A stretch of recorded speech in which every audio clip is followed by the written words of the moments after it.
नमस्कार दोस्तों, मैं दिव्यांश आप सभी का स्वागत करता हूं आपके अपने चैनल द एग्जाम्स अड्डा में। उम्मीद करता हूं कि आप सभी लोग कुशल होंगे। उत्तर प्रदेश अधीनस्थ सेवा चयन आयोग में किसी भी एग्जाम्स की अगर आप तैयारी कर रहे हैं तो हिंदी एक ऐसा सब्जेक्ट बन जाता है जिससे संबंधित सबसे ज्यादा क्वेश्चन। अब कनिष्ठ सहायक की तैयारी कर रहे हैं, 30 मार्क्स इस सब्जेक्ट के आने हैं। अब इन 30 मार्क्स की तैयारी किस तरह से करेंगे, पहले उसको छोटा सा ओवरव्यू लेंगे। सेशन अगर पसंद आए तो लाइक कर दोस्तों, शेयर कर दीजिएगा, अपने विचारों को कमेंट कर दीजिएगा। किसी भी क्लास को तैयार करने के लिए आपके पास 3 स्टेज होते हैं। पहला स्टेज होता है कि आपको उसकी थ्योरी पढ़ी होनी चाहिए। अगर आपने थ्योरी और नोट्स अच्छे बनाए हैं तब आपको उसके एमसीक्यू या मल्टीपल चॉइस क्वेश्चन लिखना चाहिए। थर्ड पॉइंट्स पे या तीसरे पॉइंट में आपको उसके प्रीवियस क्वेश्चन लिखने चाहिए। पहले हम लोग स्टेज 1 पूरा कर रहे हैं, प्री क्लास।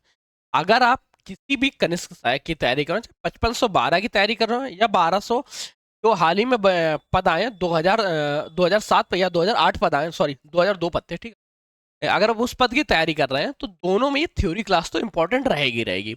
इसके साथ अगर आप 5512 की तैयारी कर रहे हैं तो आप व्हाट्सअप और टेलीग्राम ज्वाइन कर लीजिएगा। वहां से आपको प्रीवियस ईयर क्वेश्चन और मल्टीपल चॉइस क्वेश्चन आया करेंगे। उम्मीद करते हैं कि आपको हमारा पूरा सेशन पसंद आया होगा, सेशन को अच्छा लग रहा होगा और ये बारे में हमारी जो विचार हैं वो और पसंद आए होंगे। अगर आपको ये व्हाट्सअप पे चीजें नहीं मिल रही हैं या समस्या आ रही तो नंबर है 9889057003, आपकी सभी समस्याओं का ये नंबर पर निदान मिल जाए। अब स्टार्ट करते हैं आज की क्लास के बारे में। आज की क्लास में हम लोग पढ़ेंगे वर्णमाला। अच्छा, वर्णमाला होती क्या है इसके बारे में। तो अच्छा, सबसे पहले वर्णमाला से आपको कंफर्म होना चाहिए, जैसे कि नाम लिखा है वर्णमाला, ये क्या, ये वर्णमाला है, ये कौन सी माला है। तो उसके लिए सबसे पहले वर्ण के बारे में अध्ययन करते हैं कि वर्ण क्या होते हैं। के बाद हम लोग चर्चा करेंगे वर्णमाला के बारे में। अच्छा, उससे पहले एक भाषा और याद रखिए, जब हिंदी भाषा प्रयोग कर रहे हैं, हम लोगों की आम बोलचाल की भाषा हिंदी भाषा है। हिंदी भाषा में वह न्यूनतम कण, वह सूक्ष्म से सूक्ष्म वर्ण जिसके अब और भी खंड नहीं हो सकते उसे वर्ण कहते हैं। वर्ण क्या है?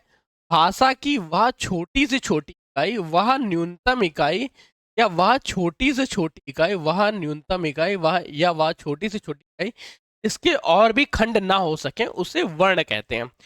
वर्णों का क्रम या वर्णों का व्यवस्थित क्रम वर्णमाला कहलाता है। लिख लो, वर्णों का व्यवस्थित क्रम। देखो, मैं अगर यहाँ लिखूंगा तो मेरा हो चुका। व्यवस्थित क्रम वर्णमाला कहलाता है। मैं आपको थोड़ा थोड़ा हिंट दे दूंगा क्योंकि मेरी राइटिंग बहुत अच्छी है, इतनी अच्छी राइटिंग से नहीं लिखा जाए।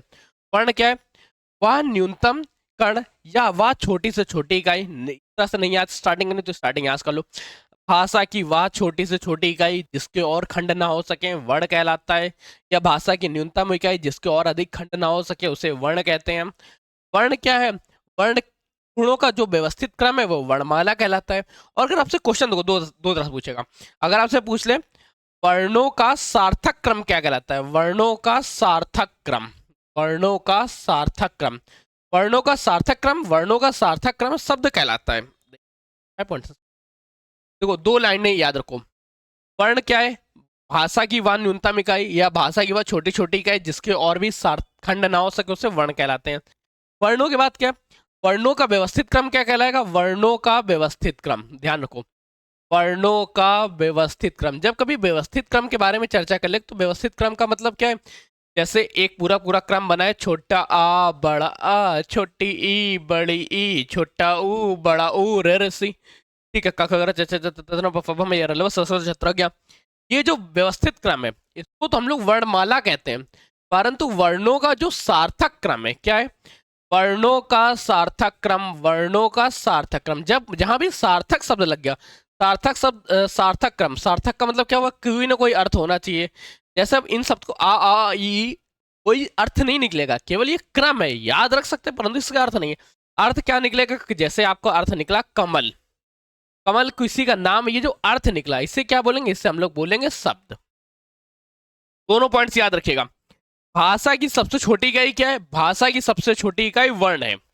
भाषा की सबसे छोटी सार्थक इकाई क्या है? शब्द है। वर्णों का सार्थक क्रम क्या है? शब्द है।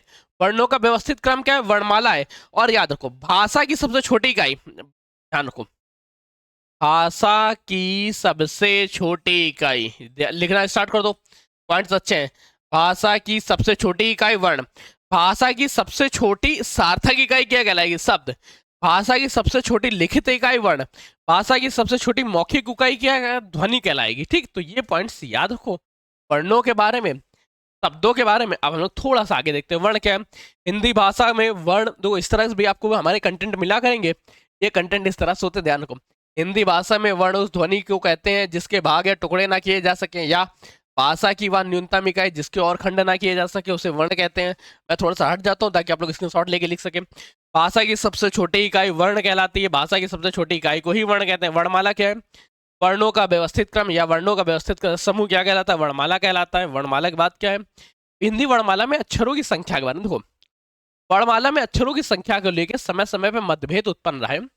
जैसा कि ध्यान रखो, हिंदी भाषा में अगर कुल शब्दों के बारे में चर्चा करें, हिंदी भाषा में कुल शब्द कितने हैं, हिंदी भाषा में कुल शब्द तो हिंदी के अनुसार या वर्तमान समय में हिंदी के अनुसार 52 शब्द हैं, और एक शब्द अभी जोड़ा गया है जिस ला बोलते हैं, रा, ये नया शब्द जोड़ा गया। तो टोटल शब्दों की संख्या कितनी हो गई, 53 हो गई। 53 शब्द हो गए वर्तमान समय में। आज नवंबर सन 2024 में 53 शब्द हैं। 52 और एक ला को और जोड़ दिया गया 53। इसके न्यूज आ चुकी है, आर्टिकल छप चुके हैं, तो ये कंप्लीट हो चुका है। परंतु अब ये तो केवल डाटा है, डाटा इस तरह से तो याद रखना नहीं होगा। इनको भी दो भागों में बांटा गया, स्वरों में बांटा गया, व्यंजन में बांटा गया। तो इस आधार पर कितने याद रखो। भारत सरकार जो है, भारत सरकार स्वीकृत, अभी भारत सरकार द्वारा कितने स्वीकार किए गए उनके बारे में याद रखो।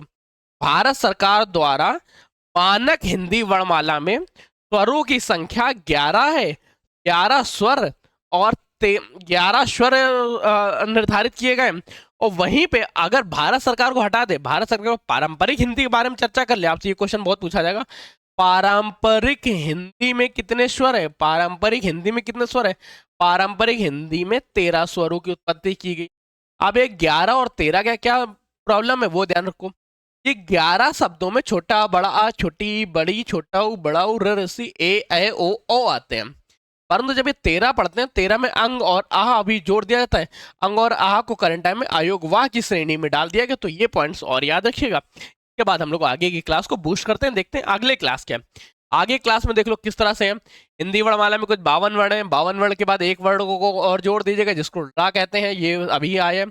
जिसमें 11 स्वर हैं, 2 अयोग वाह हैं, 33 व्यंजन है, 2 व्यंजन और 4 संयुक्त व्यंजन है। फिर देखते हैं इसके बाद मूल या मुख्य वर्ण किसने कहते हैं, मूल वर्ण। मूल वर्णों की संख्या 44 थी, 11 स्वर, 33 व्यंजन। तो अभी नए पब्लिकेशंस में यही प्रिंट आ रहा है, तो अभी हम लोग इसको याद रखेंगे। 53 लेटर याद रखिएगा, 53 लेटर आपसे पूछे जाएंगे, ठीक है। मूल स्वर कितने हो गए, उच्चारण के आधार पर कुल स्वर के उच्चारण के आधार पर 10 स्वर होते हैं, 35 व्यंजन होते हैं, 45 रा, अंग, आह, चछ, छत्र, ज्ञा, इनको छोड़कर। लेखन के आधार पर कितने होते हैं, लेखन के आधार पर 52 होते हैं, 11 स्वर, 2 अयोग वाह, 39 व्यंजन। मानक वर्ण कितने हैं, 52, और कुल वर्णों की संख्या कितनी है, 52। हिंदी वर्णमाला के विभाजन के बारे में चर्चा करें। हिंदी वर्णमाला का विभाजन, हिंदी वर्णमाला को कितने भागों में विभाजित किया वो याद रखिए। हिंदी में वर्णमाला को 3 भागों में विभाजित किया गया। एक स्वर, सेकंड व्यंजन, लिखना स्टार्ट कर दिए, स्वर, व्यंजन, थर्ड क्या है, अयोगवाह, अयोगवाह। अब आप लोगों को अयोगवाह तो पता चल गए होंगे, अयोगवाह किन्हें कहते हैं। अयोगवाह की संख्या 2 है, एक आ, अंग और आहा।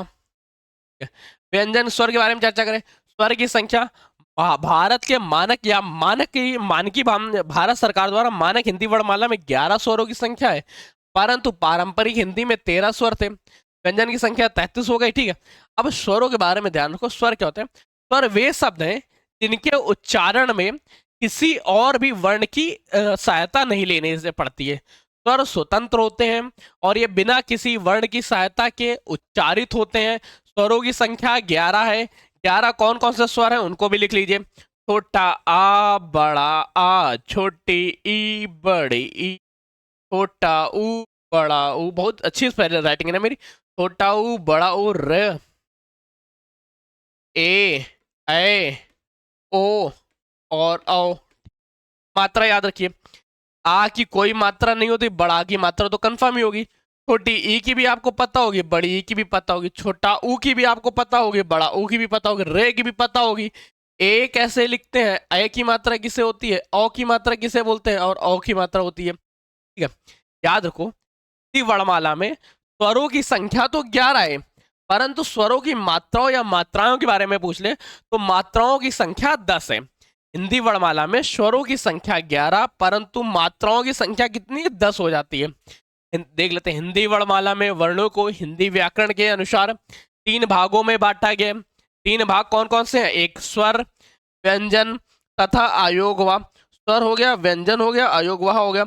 अब इसके साथ ही क्या ध्यान रखना, ये तो आपको कंफर्म हो गया, भारत सरकार द्वारा स्वीकृत मानक हिंदी वर्णमाला में स्वरों की संख्या 11 है, व्यंजन की संख्या 35 निर्धारित की गई। हालांकि पारंपरिक हिंदी वर्णमाला में 13 और 33 व्यंजन हुआ करते थे। 11 स्वर ये हैं, इनकी मात्राओं याद रखिए। छोटा आ की कोई मात्रा नहीं, बड़ा आ, छोटी ई, बड़ा ऊ, छोटा ऊ, र, बड़ा ऊ, रे, ए ओ और आओ। हिंदी मूल स्वर में स्वरों की संख्या 11 परंतु स्वरों की मात्राओं की संख्या कितनी, ये भी एक बार क्वेश्चन पूछा गया था कि स्वर तो 11 है परंतु मात्राएं कितनी? हिंदी वर्णमाला में केवल 10 मात्राएं, हिंदी वर्णमाला में 11 मात्राएं नहीं है, तो ये भी पॉइंट्स याद रखिएगा। हिंदी वर्णमाला में 11 स्वर तथा 10 उनकी मात्राओं का वर्णन किया गया। छोटा आ की कोई भी मात्रा नहीं होती, छोटा आ ये उससे बन जाते हैं। फिर देखते हैं हम इसके सिरा रेख। अच्छा, ये जो आप ध्यान रखिए इसको क्या बोलते हैं, कि नहीं समझ में आ रहा? इसे आप लिखते हैं स्वर, ये लाइन खींच देते हैं। ये जो लाइन खींची जाती है इसको हम लोग सिरा रेख बोलते हैं। क्या? सिरा रेख। ये भी पॉइंट याद रखिएगा, कभी पूछा जा सकता है सिरा रेख क्या होता है, सिरा रेखा क्या है। स्वरों का वर्गीकरण। स्वरों को वर्गीकरण के बारे में, स्वरों को मुख्य तौर पे 5 भागों में डिवाइड किया गया। स्वरों को मुख्य तौर पे 5 भागों में बांटा गया। उच्चारण की अवधि के आधार पे, हार्श स्वर कितने से होता है, दीर्घ स्वर क्या है तथा प्लुत स्वर क्या है। ओष्ठा आकृति के आधार पे, कि जब स्वरों का उच्चारण करते हैं तो ओठों की आकृति किस प्रकार से हो जाती है।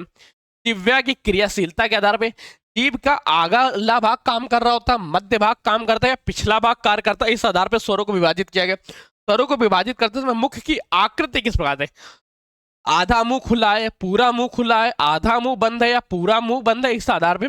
और स्वरों में नाक का प्रयोग करके भी कौन से स्वर बोले जाते हैं, इस आधार पर स्वरों को 5 भागों में डिवाइड किया जाता है।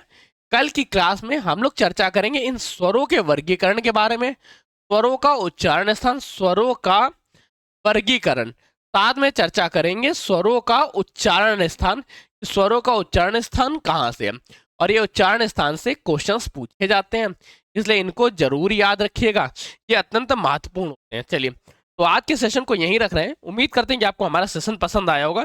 अगर सेशन पसंद आया तो अपने दोस्तों के साथ शेयर कर दीजिएगा, चैनल पर है चैनल को सब्सक्राइब कर लीजिएगा, क्योंकि आपका एक सब्सक्रिप्शन हमारे लिए मोटिवेशन का और आपके लिए सिलेक्शन के प्रति एक नया कदम होता है। तब तक कीप स्टडी, कीप स्माइलिंग, पढ़ते रहिए, मुस्कुराते रहिए। पढ़ाई मुस्कुराहट एक साथ अच्छी लगती है, अकेले में दोनों अधूरे। और हाँ, ये वीडियोस यूट्यूब आपको रिकमेंड कर रहा है, तो ये आपके काम की है, इनको जरूर देखिएगा। धन्यवाद दोस्तों।